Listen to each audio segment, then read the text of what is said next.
turazi yuko muri benshi mukunda mukongera mugakurikirana ibiganiro bitunganywa n'ishiramwe ryanyu RENAPE-BURUNDI ribicishije kuri Radio Réveil ijwi ry'ubutungane canke la voix de la justice. Muradukurikirana muri mu gihugu hagati canke hakurya y'imbibe zacu. Uno munsi kwigerekezo rya 31 tukaba twatewe iteka muri studio zacu n'umu specialiste en anthropologie nawe so yundi ni Frederic Nzeyimana akaba yatwamwakuye ari mu gihugu ca Canada. Frederic Nzeyimana mwo kwidondora abarimo baratwumviriza. Ego cyane murakoze kumpa ijambo. Nitwa Frederic Nzeyimana, ndi imfuvyi isigwa na Ndimbana Terensio yishu boko ryo 22 mu ntara ya Rutana Musongati. Ngaba ari je natanguje urunani rw'abakozwe ko niho nyabwoko twitiriye mu rurimi rw'igifaransa Collectif des survivants et victimes du génocide Hutu de 1972 au Burundi avant et après. Nkongera nkaba n'umuhinga mu byigwa bya anthropologie nahoze nigisha muri kaminuza y'u Burundi. Anthropologie du Burundi cyane cyane mu gisata cy'ibyo twita mu rurimi rw'igifaransa dynamique de la conscience ethnique au Burundi, aho dusigura ingene iby'ubwoko, iby'amoko, iby'imiryango yo mu Burundi, ingene abatara abahutu bacitse abahutu n'ingene abatara abatutsi bacitse abatutsi. Uko niko nubandavuga. Urakoze cyane kuri uwo mwidondoro uduhaye. Turazi yuko abatari bake bafise amatsiko yo kumenya impamvu twagutumiye muri studio zacu. Akaba ari mukanyisase mukaba mugiye guteramana kuri micro na Deo Munezero musangwe ikaze.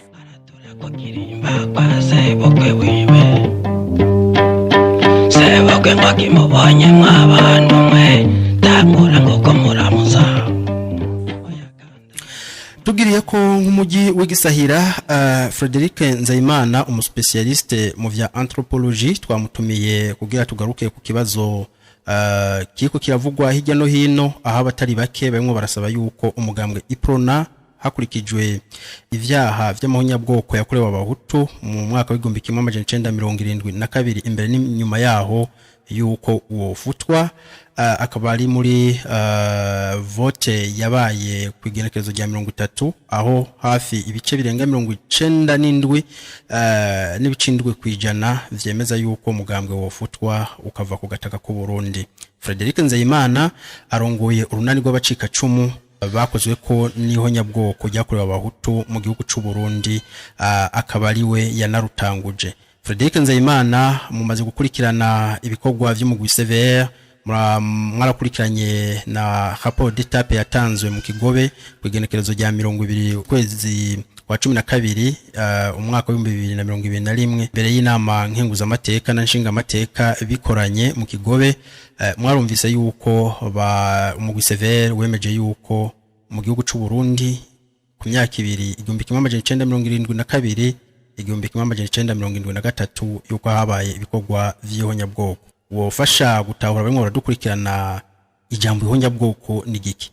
Ijambo ihonyabwoko kurikije ivyo nize muri anthropologie nyene bayivuga mu mateko y'inama mpuzamakungu yo mu gihumbi kimwe n'amajana 1948 niyo atomora neza cyane ihonyabwoko. Ari atari ubwicanyi gusa umuntu canke leta gugware tarushobora kuba gwapanga panze honya umugwi w'abantu bawuhora gusa atakintu na kimwe ntuze bitwa ko bakoze kiretse gusa ko babahora uko bavutse. Fatira ku dini, bashobora gufatira ku miryango bavukamwo, bashobora gufatira ku rurimi, bashobora gufatira kuri vyose. Ni kibi cyane. Ibyaha byose bibaho ku isi w'ikigowe arico gituma inama mpuzamakungu yavuze ko aho kibaye hose gitegerezwa guhanwa, ababikoze abo byagirizwa bategerezwa guhanwa. Nivyo tuza kuvuga ku mugambwe Uprona.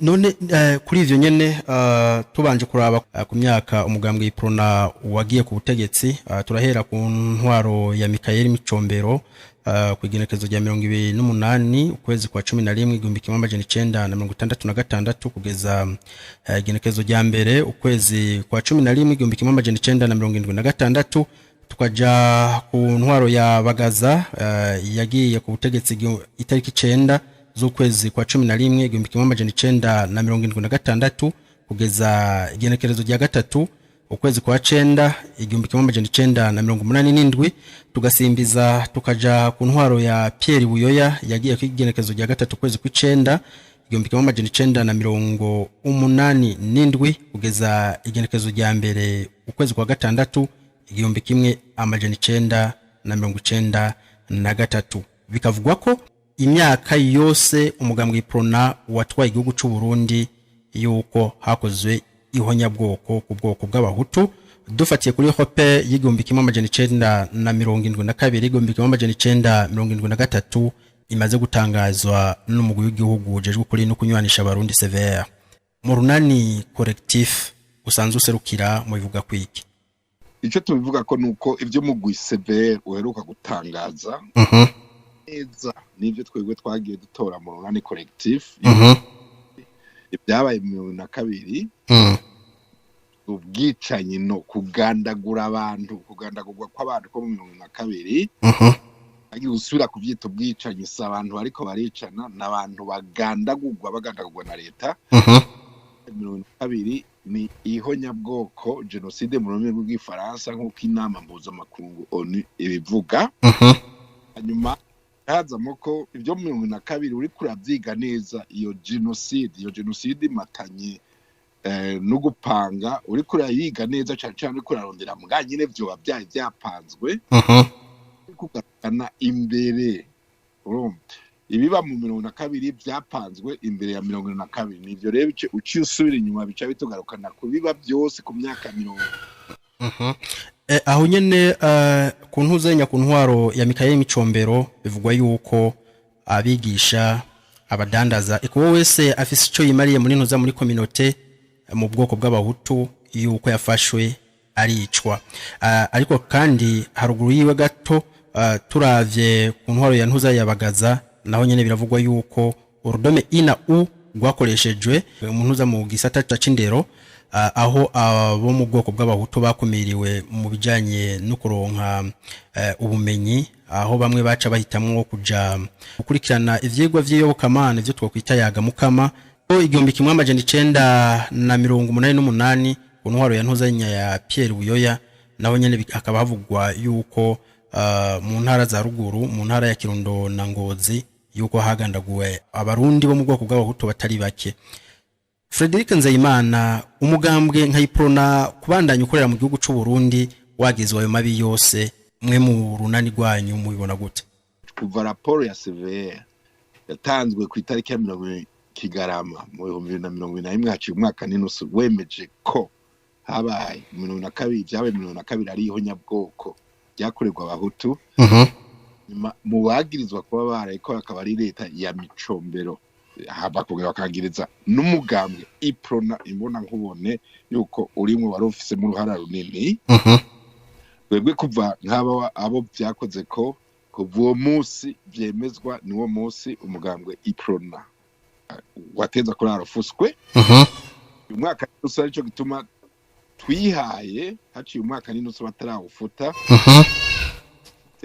yitwa ry'urunani rw'abacika cumu risaba leta y'u Burundi gufuta umugambwe Uprona ku byaha wagirijwe yemejwe n'inama nshingamateka amateka zikoranye kuwa 20 Kigarama mu 2021 leta twajandikiye nyakubaho mushikiranganje w'intwaro yo hagati umutekano uko babivuga ministre de développement communautaire de la sécurité publique ashinzwe iby'imiryango yemezwa n'iyifutwa akufwa uko nkuko igwanda mu gihugu kibanye umugambwe MRND wafutswe inyuma yemezwa ry'ihonyabwoko ryo mu 1994 bako iponi futwa uko mu Budagi umugambwe w'abanazi wa Adolf Hitler wafutswe inyuma y'itikiswa ry'abayahudi umugambwe nawe nyene Uprona ufutwa ibyo wakoze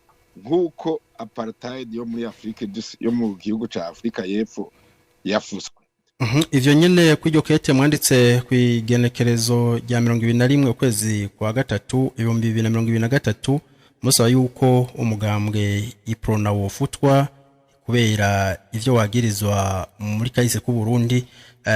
Ni kete risa n'iryakurikiranye n'iryari ryanditswe igenekerezo rya 13 kwezi kwa kabiri umwaka wa 2023 ryanditswe n'ishira hamwe RENAPE-BURUNDI kanguru ry'igihugu riharanira kungana kw'abarundi imbere y'amategeko, aho yarungikiye correspondance urwego nkenguza amateka nshinga amateka n'ikopi ku mukuru w'igihugu basaba yuko uwo mugambwe Uprona woryozwa ivyo wagirizwa ndetse ugafutwa no mu migambwe yemewe n'amategeko ikorera ku gataka ku Burundi.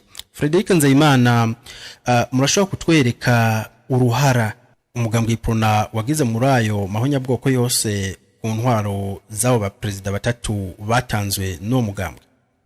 Ego uruhara rwa Uprona muri ivyo byihonyabwoko byakubise ku bahutu 2022 ara utrufise ko muri raporo nyene ya CVR arivyo tubwira no mushikiranganje cyo tumare ko makanya nkamera nk'usoma nyakete ivyo vyemezo dufise yuko Uprona yategezwa kuba yarafuzwe. Jako muriri kugira abarimo baradukurikirana nabo bashoye kumenya ivyagiye mu ntuze ya mu bushikiranganje bw'intwaro yo hagati. Tuvuga tutinya kuba kwa mushikiranganje w'intwaro yo hagati iki ya 2021 ntwara nte mukuru umunsi mpuzamakungu wahariwe kugwanya no kurandurana n'imizi amapolitike n'intwaro zakaryanisha miryango bafatiye ku vyabaye mu gihugu ca Afrika y'Epfo igihe cari kikiri mu minwe y'intwaro z'abazungu, intwaro ya apartheid. Uwo munsi bakawita mu Gifaransa Journée internationale pour l'élimination de la discrimination raciale. Kwizina ry'abahurikiye mu runani rw'abakozwe ko n'ihonyabwoko ryakorewe abahutu, collectif des survivants et victimes du génocide hutu de 1972 au Burundi avant et après, mu n'abatutsi byahitanye.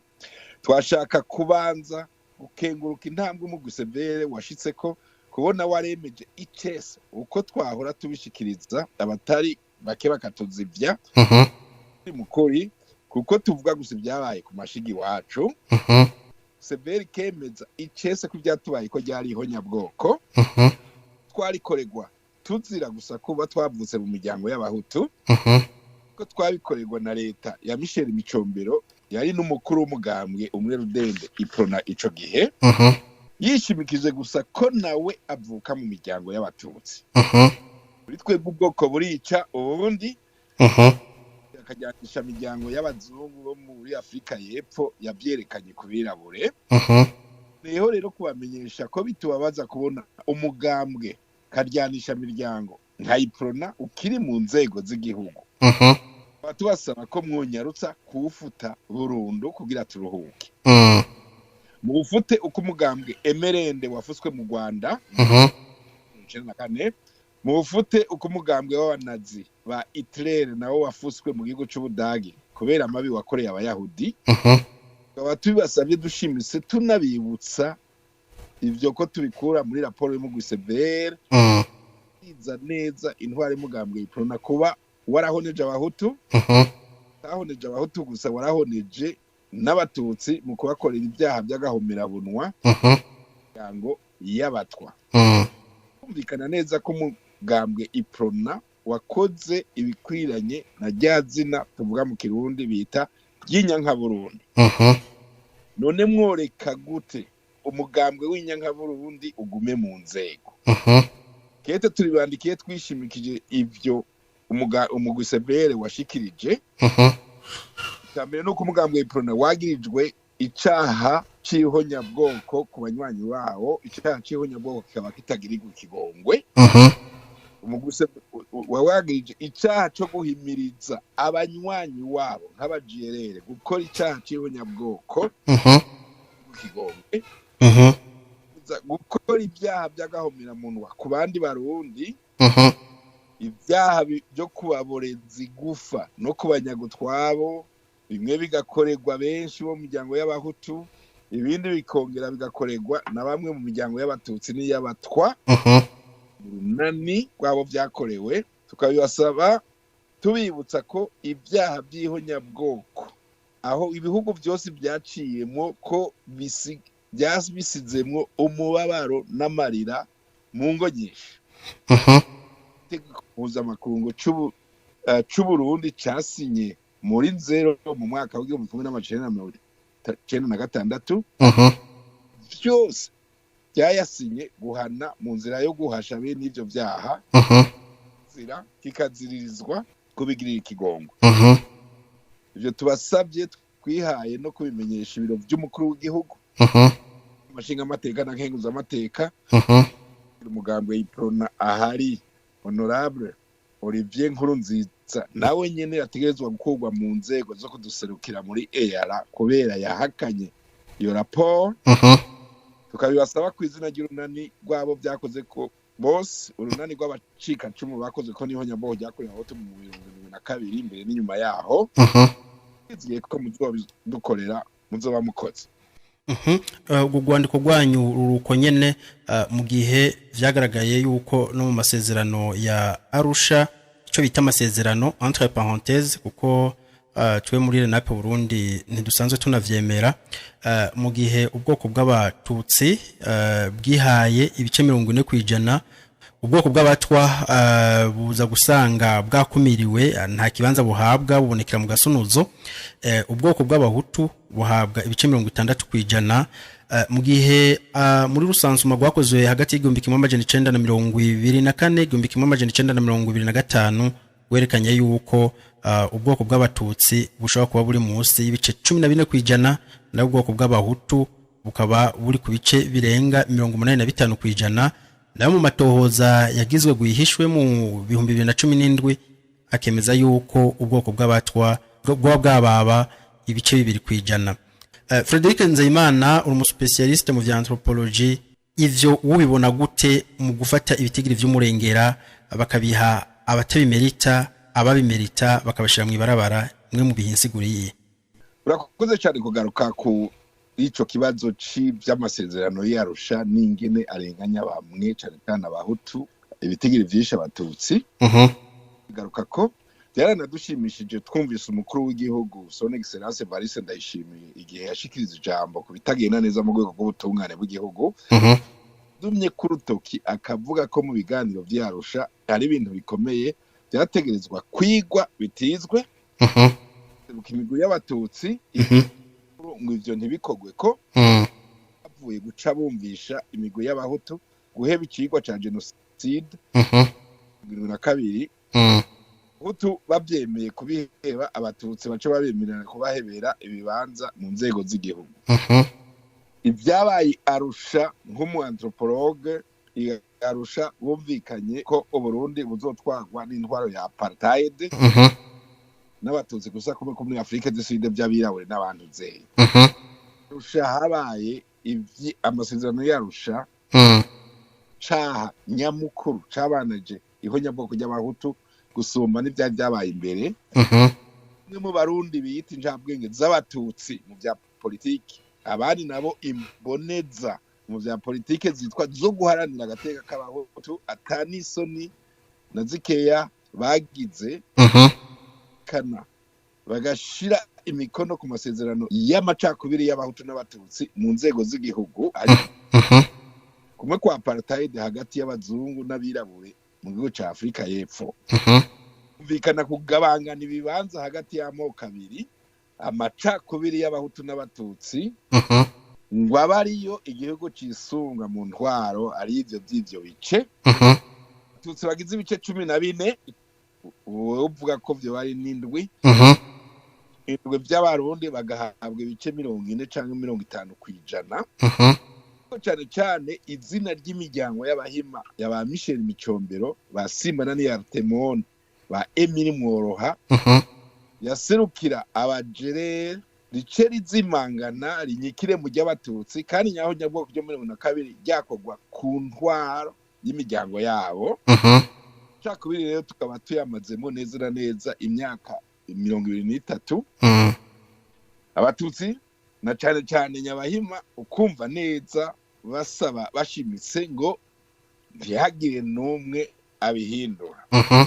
Badufise rero n'urwandiko ruzeye ruvuga ibyo bintu ingene ibyo bintu babishitse ko amasezerano y'Arusha yategerezwa kuba yahagaritswe umunsi nyene ihonyabwoko yemezwa mu nama nshingamateka wa 20 Kigarama 2021 aciye umwaka n'inusu. Yategerezwa kuba yaciye ahagarika uwo munsi non aveni uga kumuhinga mu vya anthropology. Ugomba kubimenya ucuma kanya nsoma iryo kete abantu bumve neza ingene Arusha yadushikanye kuri ivyo muri ko muravuga ko karenganye. Nibaza yuko tuzoronka akandi karyo ko kurisomera abarundi twazoshira ku mugaragaro bamenye ivyaye bikubiyemwo, ariko rero kumwe n'ivyo ntuzenye umugambwe Uprona ufise ibice vy'umurengera haba mu ntwaro mu gisika n'igipolisi hoho na mangane bagenda bangana. Uprona wamaze kwemezwa ko uwo mugambwe intwaro yawo yakoze ihonyabwoko ku bwoko bw'abahutu. Uno munsi bisanga bari no mu barimwo barahakana yuko genocide itigeze ikorerwa abahutu. Turimo turabiraba ibinogo rusangi bikwiragiye mu gihugu cose, aho bavuga yuko muri rusansuma rwakoze yuko bishobora kuba vyababa ibinogo rusangi 2450 vyatowe mu ntara zitandukanye z'u Burundi. Uyu munsi bakaba bari mu nzego z'igihugu bitwa yuko baserukira abarundi. Collectif bivuga kwiki Mugambwe Uprona wategerezwa kuba wafuswe nawo nyene bukeye bwo munsi ihonyabwoko byemejwe amashinga amateka na nkenguza amateka kwa 20 Kigarama. Bivuye heye bivuye kuvyo wagirijwe ari byo twasavye mu shikiranganje w'intwara we hagati kubikora. Ntibishoboka ko umugambwe wagirizwa ihonyabwoko, ntibishoboka ko umugambwe wagirizwa guhonya abene gihugu b'abanywanyi wabo abari bo bose abwa kubandanya useruka mu nzego z'igihugu, kubandanya ubaho nk'umugambwe, abantu babo bagaseruka bagahabwa ibibanza mu nzego z'igihugu.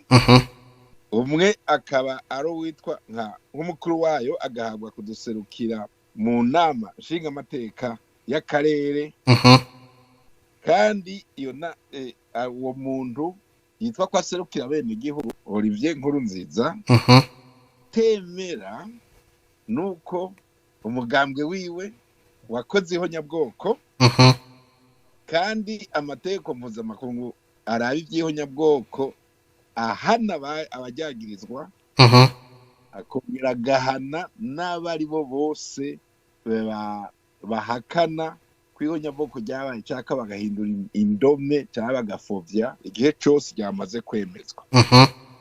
Umugambwe Uprona utegerezwa gufuta kugira abantu babyumve neza. Nge ndagusomere gatoyi, ndabasomere gusa gatoyi k'itegeko ry'i Rwanda nditswe igihe bemeje ko habaye ihonyabwoko ry'abatutsi mu 1994.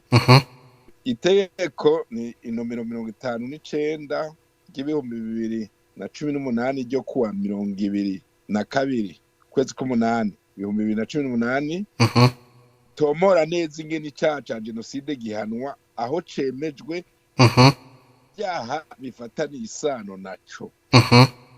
Mu ngingo zitomora ibyaha bifitaniye isano na genocide hari iyo n'ingingo muri iyo ry'i Rwanda. Ingingo ya 5 isobanura ibyo guhakanira genocide yakanye bahanwa. Ingingo ya 6 isobanura ibyo gufovya genocide n'ingene abagirijwe gufovya bahanwa. Ingingo y'umunani isobanura iby'abashaka kuzimiza canke gutesha agaciro ibimenyetso bya genocide n'ingene bahanwa.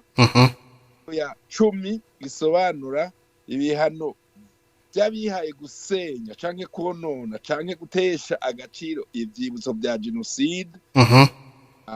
ibuye ryashinguwe ku Nyambeho, amapankarte yamomowe ku Nyambeho Igitega, igihe twabishiraho kubera handitse kwihonyabwoko ry'abahutu.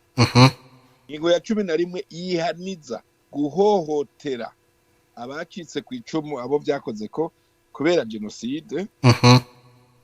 Tumaze kumva ivyashikirijwe na Honorable Olivier Nkurunziza, umukuru w'umugambwe Uprona, ahakana icesi ivyashikirijwe muri raporo mu gusevere ko umugambwe Uprona ata genocide wigeze ukora.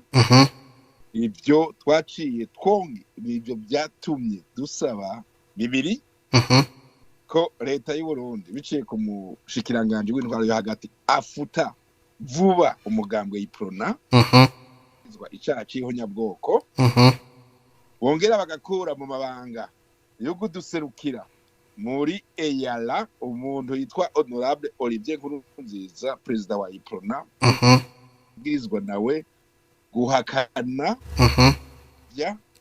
no icyaha cy'ihonyabwoko no guhohotera abo byavuze ko.